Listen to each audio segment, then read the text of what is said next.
8-year-old Emma Brooks never imagined that the simple act of giving away her lunch would change the lives of everyone around her.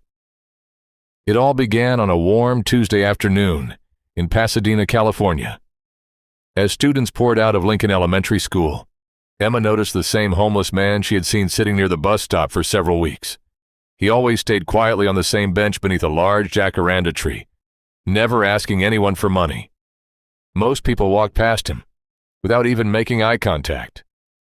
That afternoon, however, something felt different. The man looked unusually weak. His head hung low, and his hands trembled as he stared at the sidewalk. Emma slowed her pace.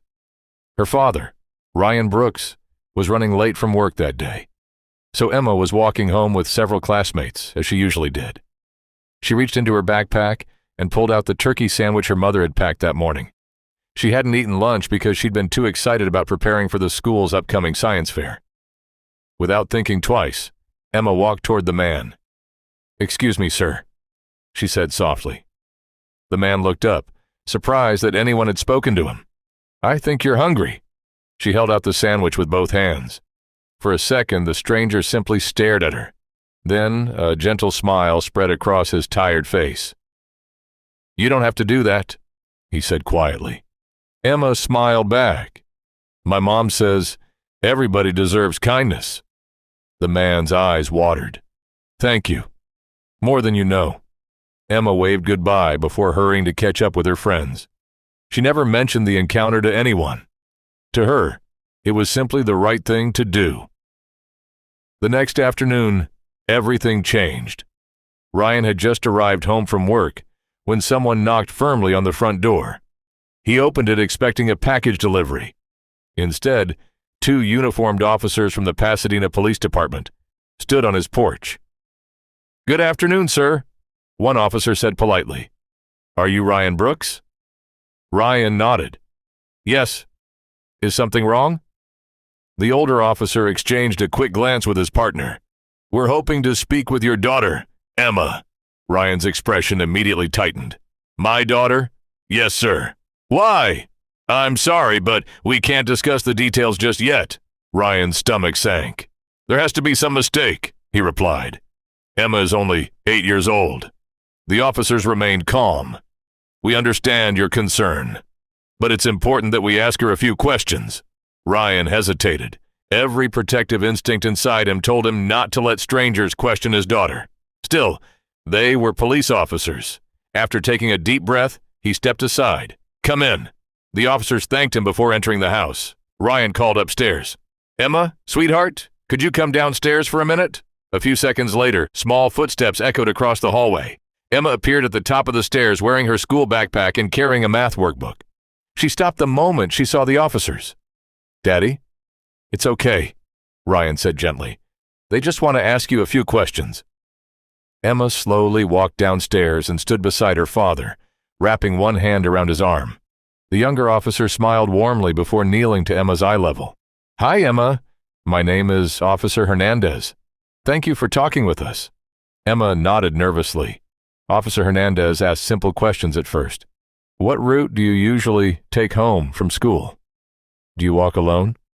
Have you noticed anyone following you recently?" Emma answered honestly. Then the questions suddenly became more specific. "Yesterday, did you give your lunch to a man sitting near the bus stop on Colorado Boulevard?" Ryan's eyebrows shot upward. He looked down at Emma in surprise. She had never told him about that. Emma quietly nodded. "Yes." "Why did you do that?" "He looked really hungry." The officers exchanged another glance. "Can you describe everything that happened?" Emma carefully explained how she had offered her sandwich and how the man had thanked her before she left. She couldn't understand why any of it mattered. When she finished, Officer Hernandez smiled kindly. "You've been very helpful." "Thank you, Emma." The officer stood, shook Ryan's hand, and headed toward the front door. Ryan followed them outside. "Can someone please tell me what's going on?" The older officer paused. "For now, the less you know, the safer it'll be." The officers climbed into their patrol car and drove away, leaving Ryan standing silently in his driveway. A strange feeling settled in his chest. Something about the entire conversation felt wrong, and he couldn't shake the feeling that this was only the beginning. Ryan stood in the driveway long after the patrol car disappeared around the corner. The officer's final words echoed in his mind. "The less you know, the safer it'll be." Safer? What could possibly involve an 8-year-old little girl? Trying not to alarm Emma, Ryan returned inside and found her sitting at the kitchen table, quietly finishing her homework. He sat across from her. "Hey, sweetheart." Emma looked up. "Yes, Daddy. The officers mentioned you gave your sandwich to a homeless man." She nodded. "I did." Ryan smiled gently. "Can you tell me a little more about him?" Emma rested her pencil on the table. "He was always sitting by the bus stop. He never asked people for money. He just looked lonely." Ryan listened carefully. "Did he ever ask you for food?" "No." "Did he ever ask your name?" Emma shook her head. "I told him my name after I gave him the sandwich." "And what was his name?" "He said his name was Michael." Ryan frowned slightly. "Did you ever talk to him before that day?" "No. He just said thank you." Emma hesitated. "And he told me something." "What did he say?" "He said my parents must have raised a very kind little girl." Ryan's heart softened. That certainly didn't sound like someone dangerous. Still, why would the police care? He reminded Emma never to approach strangers again, no matter how kind they seemed. She promised she would. Ryan kissed the top of her head and decided not to press the subject any further. When his wife, Lauren Brooks, arrived home from work later that evening, Ryan immediately told her everything. Lauren listened in complete silence. "The police came here?" Ryan nodded, and they questioned Emma. Lauren's face turned pale. What did they want? They mostly asked about the homeless man she gave food to. Lauren looked toward Emma's bedroom upstairs. "Why didn't she tell us?" Ryan sighed. "Because to her, it wasn't a big deal." Lauren leaned back in her chair. "I don't like this." "Neither do I." That night, neither of them slept well. The next morning, Lauren made a decision. Instead of letting Emma walk with her classmates, she would take her to school herself, just in case. The California sun was already warming the streets as Lauren prepared breakfast. Blueberry pancakes sizzled on the griddle while Emma happily packed her backpack. Trying to sound casual, Lauren asked, "So, what was Michael like?" Emma poured syrup onto her pancakes. "He was nice." "Did you ever feel scared around him?" "No." "He always smiled." Lauren wasn't completely convinced. As they walked toward Lincoln Elementary, Emma chatted excitedly about the school's upcoming science fair. She wanted to build a model volcano. Lauren smiled, but her attention stayed on the sidewalks ahead. When they reached the familiar bus stop, Emma pointed. "That's where he always sits." Lauren looked toward the bench beneath the blooming jacaranda tree. It was empty. "No one's there today?" Emma said quietly. Lauren glanced around. There was no sleeping bag, no shopping cart, no backpack, nothing. Almost as if the man had vanished overnight. Emma quickly forgot about it after spotting a banner advertising the school's spring carnival. She ran ahead toward the entrance. Lauren hugged her tightly. "Have a wonderful day." "I will." Emma disappeared inside the school building. Instead of heading home immediately, Lauren turned back toward the empty bus stop. Curiosity had gotten the better of her. She slowly searched the surrounding area. Behind a row of tall hedges, she noticed something unusual. A small camping tent. It was carefully hidden from the street. Lauren approached cautiously. "Hello?" No answer. She called again. Still nothing. She carefully peeked inside. The tent was empty. There were no blankets, no clothing, no food. It looked abandoned, almost as though someone had left in a hurry. A cool breeze swept through the alley. Lauren suddenly felt uneasy. She couldn't explain why. It was just a feeling. As she started walking back toward the sidewalk, the strange sensation only grew stronger. Someone was watching her. She turned around. Nothing. Cars rolled past. Parents hurried to work. Children laughed in the distance. Everything appeared completely normal. Yet her instincts refused to settle. She picked up her pace. Halfway home, she glanced over her shoulder again. For just a split second, she thought she saw someone step behind a parked delivery van.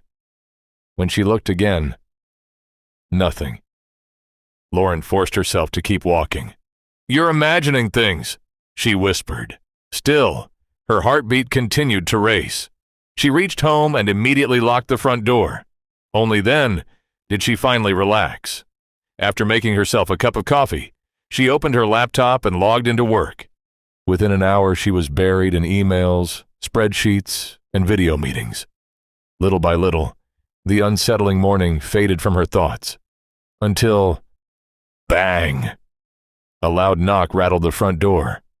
Lauren froze. Another heavy knock followed. She muted her meeting.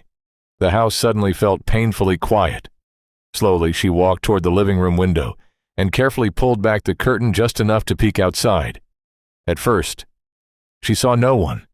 Then, a figure hurried across the edge of her front yard. Lauren's eyes widened. It was the same homeless man Emma had described. Michael. He looked over his shoulder as if checking whether anyone had seen him. The instant their eyes met through the window, he turned and ran. Lauren didn't hesitate. She threw open the front door and sprinted after him. "Wait! Please!" But Michael was surprisingly fast.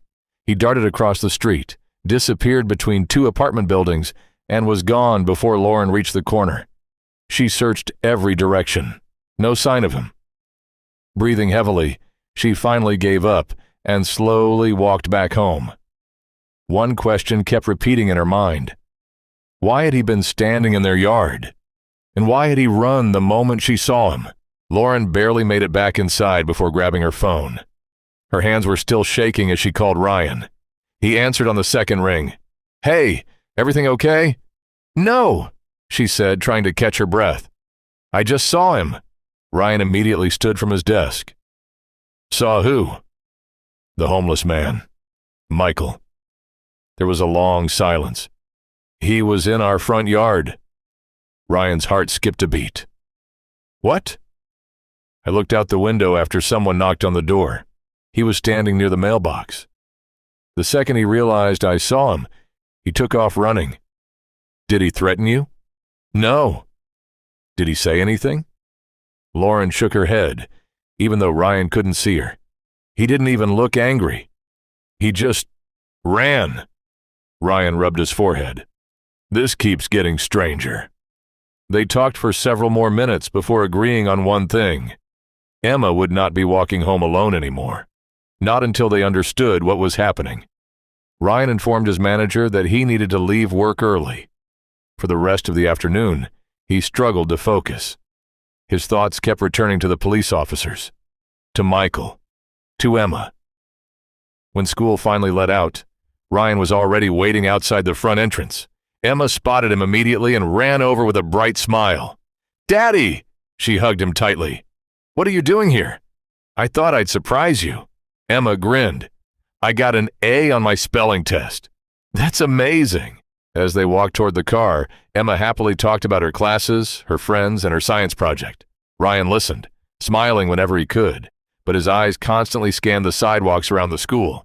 Every passing stranger caught his attention. Every parked vehicle made him wonder. Once they reached home safely, Lauren wrapped Emma in a hug that lasted a little longer than usual. Emma noticed. "Is everything okay?"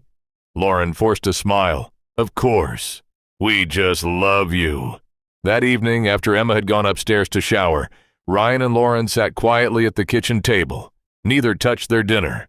Finally, Lauren spoke. "I don't think Michael is trying to hurt us." Ryan looked up.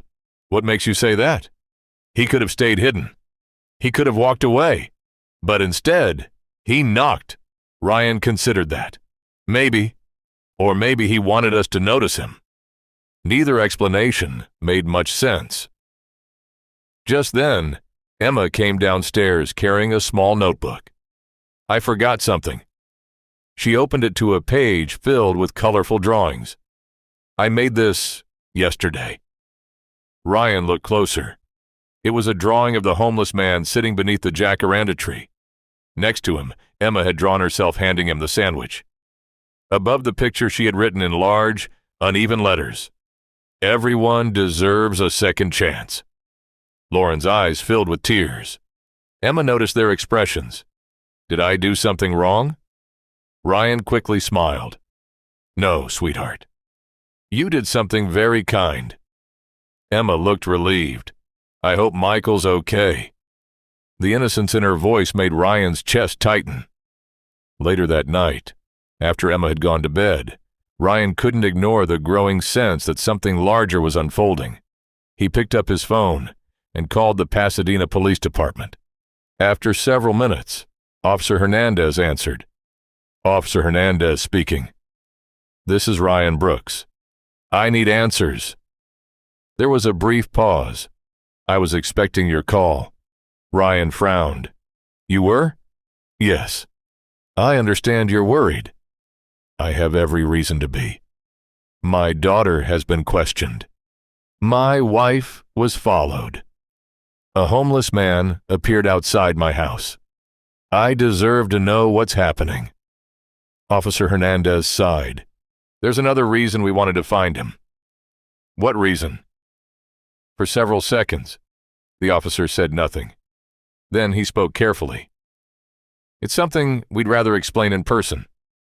Ryan frowned again. What is it? I'm sorry. I can't discuss it over the phone. But trust me. When you learn the full story, it will make sense. The line went quiet. Ryan thanked the officer and ended the call. Lauren had been listening from across the room. What did he say? Ryan looked at her. He isn't running from the police. He ran away from the hospital. Lauren looked confused. Why would anyone do that? Ryan slowly shook his head. I don't know. But tomorrow, I'm going to find him before anyone else does. Outside, the California sky faded into darkness. Somewhere in the city, Michael was still hiding, and he had no idea that the news the police were trying to give him might change his entire life forever. Ryan hardly slept that night. Every time he closed his eyes, the same questions returned. Why had Michael run from the hospital?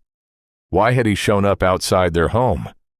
And what news could be so important that the police were searching the entire city to find him? Before sunrise, Ryan quietly got dressed, grabbed his car keys, and headed for the front door. Lauren met him in the hallway. Be careful, she whispered. I will. If you find him, call the police first. Ryan nodded. I promise. Outside, the morning air was cool, and the streets of Pasadena were just beginning to come alive. Instead of driving aimlessly, Ryan started with the places he thought Michael might feel safest. He checked the bus stop where Emma had first met him. Nothing. He searched nearby parks. Nothing. He drove past churches, shelters, and community centers. Still nothing. Hours passed. By late afternoon, frustration had begun to replace hope. Ryan was about to head home when he remembered something Emma had once mentioned. Michael liked watching ducks. There was only one place nearby where people regularly fed ducks, Brookside Park. Ryan pulled into the parking lot and slowly drove along the edge of the park. The benches were mostly empty. Families were packing up after picnics. Joggers passed by with headphones on. Then, near a quiet pond hidden behind several large oak trees, he spotted a familiar figure. Michael. He was sitting alone on a weathered wooden bench, staring across the water. Ryan parked immediately, but approached slowly. He didn't want to frighten him again. Michael sensed someone nearby and quickly stood. The moment he recognized Ryan, his eyes widened. I'm sorry, Michael said, taking a step backward. I didn't mean to scare your family. Ryan raised both hands calmly. I'm not here to argue. I'm here to help. Michael looked uncertain. You shouldn't be talking to me. Why not? Because wherever I go, I seem to bring trouble. Ryan took another careful step. My daughter has been worried about you. At the mention of Emma's name, Michael's expression softened. She's a wonderful little girl. Ryan smiled. She still hopes you're okay. Michael looked down at the ground. I never wanted any of this. Ryan studied the tired man standing before him. Up close, Michael looked even weaker than before. His face was pale. Dark circles rested beneath his eyes. His breathing seemed slightly labored. You don't look well. Michael gave a small laugh. I've felt better. Ryan hesitated before asking the question that had been bothering him all day. Why did you leave the hospital? Michael was quiet for several seconds. Finally, he answered, I've lived on the streets for almost 3 years. I don't have insurance. I don't have savings. I don't even have a mailing address. He looked toward the pond again.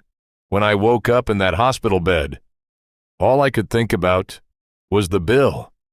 Ryan listened silently. I've heard stories. People losing everything because of medical debt. I already have nothing. I couldn't risk owing tens of thousands of dollars. So, I left. Ryan finally understood. Michael hadn't been running from doctors. He'd been running from fear. The police told me they were looking for you. Michael stiffened immediately. I know. I've been avoiding them. You don't need to. Michael looked skeptical. They're not trying to arrest you. They're trying to help you. Michael frowned. Help me? Ryan nodded. They told me there's something they need to explain. They wouldn't tell me over the phone. They only said it could change everything. Michael looked unconvinced. I've heard promises before. Ryan reached into his pocket and pulled out his phone. What if we call them together? Michael stared at the phone. For nearly a full minute, he said nothing. Finally, he slowly nodded. Ryan called Officer Hernandez. The officer answered almost immediately. Mr. Brooks? I found him. There was a brief pause before the officer replied. Stay where you are. We'll come to you. About 15 minutes later, 2 police SUVs pulled into the park. Michael instinctively stepped backward. Ryan gently placed a reassuring hand on his shoulder. It's okay. Officer Hernandez approached without rushing. No handcuffs, no raised voices, no accusations. Instead, he smiled. Michael Carter. Michael nodded cautiously. We've been trying very hard to find you. Michael swallowed. I know. You thought we wanted to arrest you, Hernandez finished. Michael looked embarrassed. The officer shook his head. Not even close. He reached into a folder he had been carrying. I think you deserve to hear why we've been looking for you. Michael's hands trembled slightly as he accepted the envelope. Inside were several official documents. He looked at them, confused. I don't understand. Officer Hernandez smiled. A new California medical outreach program launched this week. It was created specifically for uninsured people experiencing homelessness. Michael blinked. What does that have to do with me? It means the emergency treatment you received after your allergic reaction, the hospital stay, the medication, the follow-up appointments. He paused. They're all fully covered. Michael stared at him in disbelief. No, there has to be a catch. There isn't. The hospital contacted us because you disappeared before anyone could explain that you qualified. For several long seconds, Michael couldn't speak. Tears slowly filled his eyes. You mean, I don't owe anything? Officer Hernandez smiled warmly. Not a single dollar. Michael covered his face with both hands. Years of fear, exhaustion, and uncertainty seemed to collapse all at once. Ryan quietly stood beside him, saying nothing. Sometimes, silence carried more comfort than words ever could. Michael remained silent for several moments, trying to process what he had just heard. Finally, he lowered his hands. I spent the last 24 hours hiding from everyone. For nothing. Officer Hernandez shook his head gently. You were scared. Anyone in your situation might have reacted the same way. Michael gave a weak smile. I've been living one day at a time for so long that I stopped believing good news was even possible. Ryan looked at him. Then, maybe today is the day that changes. The officer explained everything carefully. The new California Outreach Initiative had partnered with local hospitals, nonprofit organizations, and county health services to provide medical care for people experiencing homelessness. Michael qualified automatically. Not only would his emergency treatment be covered, but he would also receive follow-up care, prescription assistance, and access to a primary care physician. For the first time in years, Michael wouldn't have to choose between his health and survival. Tears rolled down his cheeks. I don't even know how to thank you. Officer Hernandez smiled. You don't have to thank us. Just let us finish helping you. An ambulance wasn't necessary this time. Instead, Officer Hernandez offered to drive Michael back to the hospital so doctors could complete the tests they had been unable to finish before he disappeared. Michael looked toward Ryan. I don't think I could have done this alone. Ryan smiled. You don't have to anymore. Later that afternoon, Ryan met Lauren outside the hospital. She rushed toward him. Did you find him? Ryan nodded. He's inside. And? Ryan smiled for the first time in days. The police weren't chasing him. They were trying to save him. Lauren let out a long breath she hadn't realized she'd been holding. What happened? Ryan explained everything. The allergic reaction, Michael's fear of hospital bills, the new healthcare program, the reason the officers had visited their home. Lauren covered her mouth. Oh my goodness. So Emma's sandwich? Ryan nodded. It probably saved his life. At that moment, Officer Hernandez walked out of the hospital entrance. The doctors say he's going to be okay. Ryan and Lauren exchanged relieved smiles. Over the next several weeks, something remarkable began to happen. Ryan and Lauren refused to let Michael face everything alone. They drove him to appointments, helped him organize paperwork, introduced him to local outreach organizations. Lauren spent evenings helping him complete applications for identification documents, healthcare benefits, and employment programs. Ryan contacted several friends who owned small businesses around Pasadena. Eventually, one of them called back. A neighborhood hardware store needed someone reliable to help manage inventory and deliveries. The pay wasn't extraordinary, but it was steady. Michael almost couldn't believe it. You really think they'd hire me? Ryan smiled. I think they'll hire someone who's willing to work hard. A week later, Michael walked into the interview wearing a clean button-down shirt Ryan had given him. He was nervous, very nervous, but he was honest. He spoke about the mistakes he'd made years earlier. He admitted how difficult life on the streets had become. Most importantly, he spoke about wanting another chance. 2 days later, the phone rang. He got the job. For several seconds, Michael simply stared at the phone. Then he laughed. Not the quiet, uncertain laugh Ryan had heard at the park. This one was different. It was the laugh of someone beginning to believe in tomorrow again. With a steady paycheck, another challenge remained: finding a place to live. Ryan and Lauren spent several weekends helping Michael search for affordable apartments. Eventually, they found a modest one-bedroom apartment just a few miles from Lincoln Elementary. It wasn't luxurious. The carpet was old. The kitchen was tiny. The walls needed fresh paint. But to Michael, it looked like a palace. The day he signed the lease, he held the keys in his hand for nearly a full minute before unlocking the front door. He stepped inside slowly. The apartment echoed because it was completely empty.